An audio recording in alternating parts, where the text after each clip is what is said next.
21-р зуунд Монгол улс уламжлалт газар зүйн хил хязгаар тулгуурсан геополитикаас гадна цахим орон зайд хөнөх шинэ геополитикийн сорилтуудтай тулгараад байгаа.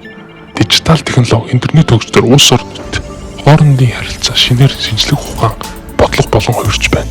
Энэ нэр нь дижитал технологи буюу цахим орон зай олон улсын харилцааны шинэ санааг том өгнөд үзэл санаа ба бодлогын шахалт стратеги уртчмал болж буй энэ үед Монгол улсын хэрхэн энэхүү нөхцөл байдалд уялдаж ажиллах талаар судлах шаардлагатай болжээ. Дижитал геополитик гэж юу вэ? Дижитал геополитик нь дижитал технологи болон уламжлалт геополитикийн ялгааг давж ухаан хамаарлыг шууддаг шинэ ойлголт юм.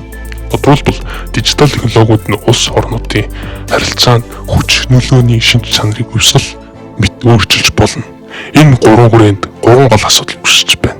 Нэгдүгээрт засгийн газруудыг дэмжин кибер аллага, технологийн үйл ажиллагаа нь үндэсний аюулгүй байдал, ноцтой аюул чанал авчирч байгаа. Хоёрдугаарт өгөгдөл буюу хиймэл оюухан, 5G шүлжээ зэрэг технологид тулгуурсан шинэ төрлийн эдийн засгийн өрсөлдөөн улс орнуудад өөрийн давуу талыг олж авах тэмцлийг үүсгэж байна. Гуравдугаарт мэдээллийн дай буюу хөдөл мэдээлэл. Мэдээллийн төрөлийг үүсгэж дараах үйлдэлүүдээр улс төр иргэдийн бие даасан үзэл санаанд халдах байдал өргөн тархаж байна. Өөрөөр хэлбэл дижитал орчинд хүчний тэнцвэр зөвхөн газарчин байршлаас бус харин өгөгдөл шүлжээ технологи тулгуурсан болж шинэ геостратегийн бодлогод нь манай улсад шаардагдж байна. 1990 оны ардчсан хувьсгалнаар Монгол улс гадаад бодлого олон төрлөөр болгох шаардлагатай болсоор хамгийн анх Монгол улсын 3 дахь хөршийн бодлого нь Монгол улсын гадаад бодлогын чухал бүрэлдэхүүний хэсэг бөгөөд хоёр хөрш болох өс холбооны улс бүгд найрамдагтад ард улсаас гадна бусад ардчсан хөгжилтэй орнуудтай харилцаагаа өргөжүүлж тусаар тогтмол аюулгүй байдлаа хангах эдийн засгийг төрөлжүүлэх зорилготойгоор энэхүү бодлогын эхлэл тавигдсан юм. Энэ үеийн хамтын ажиллагаа нь Монгол улсын эдийн засгийн тусаар тогтмол институцийн хөгжилд чухал суурь болж 21-р зууны голлон улсын хамтын ажиллагаанд бэлтгэх эхлэл болж өгсөн гэж дүгнэж болно. Гол хамтарч ажилласан улсууд нь АНУ, Япон, Герман, Европын холбоо, Канада болон бүгд найрамдах Солонгос зэрэг ардчсан хөгжингүй орнууд Монголын зах зээлийн хөгжүүлэлт бүжиглэлгүй тусламж, зээл, техникийн дэмжлэгт дамжуулан бодиттой хэмнээр оруулсан. Үндслэн дэд бүтц, жижиг дунд бизнес, боловсрол, эрүүл мэндийн салбар, олон улсын төсөл хөтөлбөрүүд хэрэгжиж Монголын эдийн засгийн шинжилгээний суурь тавигджээ.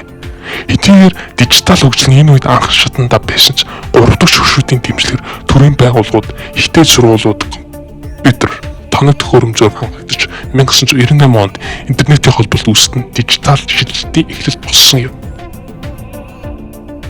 Монголын анхны интернет үйлчилгээ үзүүлэгч бол Datacom 1996 онд хувийн хөрөнгө оруулалтаар интернет үйлчилгээг эхлүүлж улсын интернет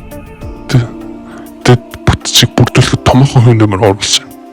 Datacom компани үүсгэн байгуулагч Дангай Сүрэнгийн их бат 1984-1988 оны хооронд зөвлөл бодуулсан Москвагийн шинжлэх ухааны технологийн үндэсний их сургуулийн Ган Хайш институтэд техникийн ухааны доктор зэрэг хамгаалсан систем судлаар эдд эрдэмт солтой. Үүний учир манай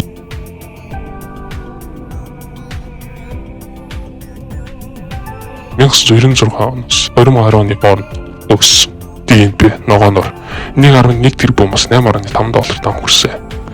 Гадаадын шуурга хөрөнгө оруулалт буюу цэнгэр өнгөөр 23 саяас 1.1 тэрбум доллар хүртэж өссөн. Интернет хэрэглэгчтэй буюу улаан цэцрэг 0.1%-аас 20% хүрч дижитал дэд бүтцийн дэлхийдийг харуулсан. Үүнээс авч үзвэл эдийн засгийн ил дот байдал өрсөлдөх чадвар сайжирсан. Гадаадын хөрөнгө оруулалтад эерэг хандлага үүссэн. Боловсрол төрийн үйлчлэгээр бизнесийн харилцаа шуурхай болсон. Дунд болон урт хугацаанд дижитал эдийн засгийн суурь бүрэлдэхүүн нь эдгээр салбаруудад шууд үр нөлөөгөө үзүүлсэн. Монгол улсын одоогийн нөхцөл байдал Монгол улсын геополитикт Евразийн хоёр их гүрний дунд буюу бүгд найрамдагтад ард улс болон Оросын холбооны улсын хооронд далаад гарч өгөөрөө оршдог. Энэ хоёр гишүүн нөлөөлөл дижитал орон зайд түгээмэл байх тул манай орн мэдээллийн аюулгүй байдал нийлдэв бодлогыг байрлуулад анхаарал тавих шаардлагатай. Сүүлийн жилүүдэд Монгол улс мэдээллийн технологи дижитал хэлбэрт шилжин хөгжиж шинэ хандлагыг хэрэгжүүлсэн. Тухайлбал дижитал үндэсний хөтөлбөрийн үнэ 2022 оноос 2027 оны ICT хөгжлийн бодлогыг баталсан бөгөөд судалгаанаас авч үзвэл нийт хүн амын 84% орчим хувь нь интернет толбогдсон. 5.13 сая гаруй төхөөрөмж онлайн байдлаар ашиглагдаж байна. Засгийн газрын ийм Монголын цахим портал нь иргэд аж ахуйн нэгжүүд үйлчлэгийн нэг чанарын систем хүргэж лавлагын процессыг хэлбэршүүлэн иргэдийн цаг зарлыг хэмжиж байгаа том амжилт юм. Мөн парламент 2021 онд кибер аюулгүй байдал тухай хуулийг анх удаа баталж кибер талбарт суурилсан шинэ хэрэгцээ тогтолцоог нэвтрүүлсэн. Гадаадас цахилгаан дид станц дата төвөд бариулж энэ нь манай дэд бүтцийг гадаадын байгууллагууд руу ихээхэн хамааралтай нөхцөл байдалд оруулсан. Үндэсний дата төв нь 2-3 зэрэглэлийн дата төвийн техникийн шаардлагыг хангадагч гэр оролт цөөн төв үйлчилдэг. Одоогор манай улсад ердөө 20-25 гаруй дата төв байдаг бөгөөд тэдгээрийн 5-1 ISO 27001 зэрэг хамгааллын стандарт дэд бүтэц хангах түвшингээр хангагдаагүй.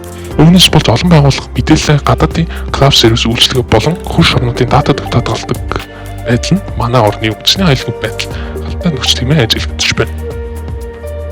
Үүнээс үсэх юм бол хоёр бүс бүгд найрамдах хятад ард улс болон Орос улбан цахим хөгжлийн бодлогыг харах юм бол бүгд найрамдах хятад ард улсын соёл ба үйл суртал нэг хөтөлбөр нэг зам дижитал өргөдөл тавчин сүлжээгээр дамжуулан хятад телевиз сувг кино баримтад нэвтрүүлгийг шууд дамжуулах болж уран бүс нутгийн орнуудад экспортлж байна.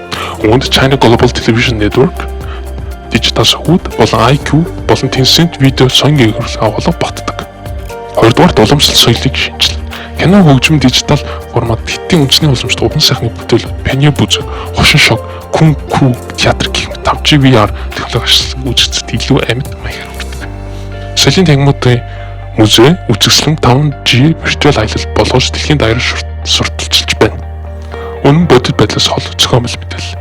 Хэдэн төрлийн мэдээлэл People's Daily, Shanghai News, 5G шуурхай мэдээгээр гадаад орнуудын дотоод нөхцөл улс төрийн үйл явдлыг өөрийн үзэл бодлоор зохион бүтээгдсэн контент хэлбэрээр өргөн тархаадаг. Энэ бусад орнууд хиттийн стратегийн эрх ашиг нийцсэн сэтгэгдэлд хөрвүүлж олон нийтийн байр суурийг өөрчилж засаг төрийн үнэлгээг сайжруулах зорилготой. Дараа нь Оросын улбаны улсын соёл мэдээллийн дайралт. Энэ дээр нэг сүвэрний интернет буюу дотоодын сувгууд.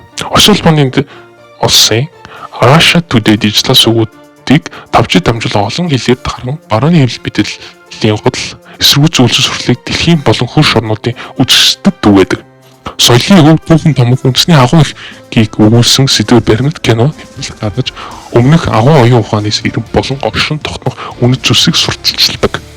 Үндэсний бахархлын дижитал платформод Оросын томоохон соёлын урлагийн байгууллага Mariinsky театр, Эрмитаж музей 5G-гээр дамжуулан виртуал үзүүлбэр, онлайн концерт, виртуал музейг олон улсад хүргэдэг.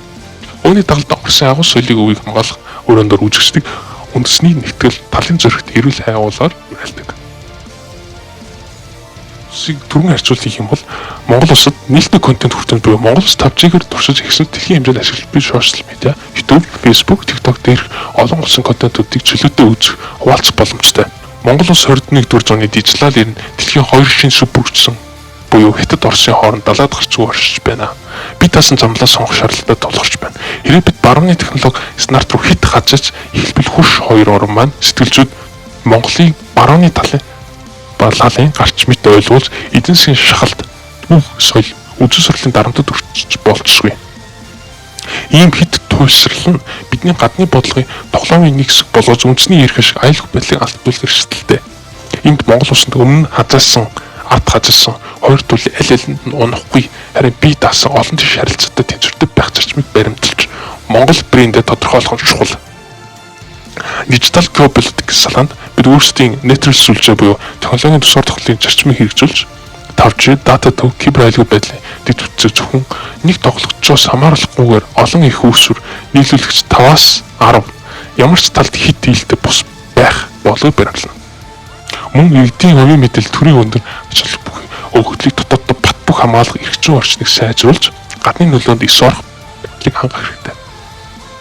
Дэлхийн зах зээл дотоодын эрхцэн нийцсэн инновац стартапуудыг дэмжиж Made in Mongolia хэмэл оюун блокчейн сэргээгт эрчим хүчний шийдвэртэй бий болгож чадвал бид технологийн өрсөлдөд өөрийн байр суурийг баттгаж хөрш хоёр орны хяналтгүйгээр шин тустай ажиллаж байна. Эцсийн хэлэхэд цахим орон зайд гадаад харилцаа аюулгүй байдал шинэлэг нөхцөл байдал үүсгэж байна. Энэ цагт Монгол улс олон тийш харилцах бие даасан технологийн түнш орнуудад тэнцвэртэй ашиглах зарчмыг баримтлан дижитал ирээдүгөө хөгжүүлэх ёстой. Шадар сайдын хэлснээр дэлхийн ертөнцийн хэмэл оюун их үүдэл дижитал хөгжлийн өөрчлөлтийн эрэнд шилжиж байна. Энэхүү технологийн дэвшлиг үндэсний аюулгүй байдал дэлхийн хүчний харьцааг өөрчлөх хувьсгал болжээ. Тиймээс дижитал геополитик нь Монгол улс бодлогоор оролцож эхэлж бишин фронт өгөөд би түүний анхаарлыг баримталж өөрсдөө сонирхол тусаар тогтолцоог хамгаалсан бодлогын бат бэх суурийг бүрдүүлэх шаардлагатай байна.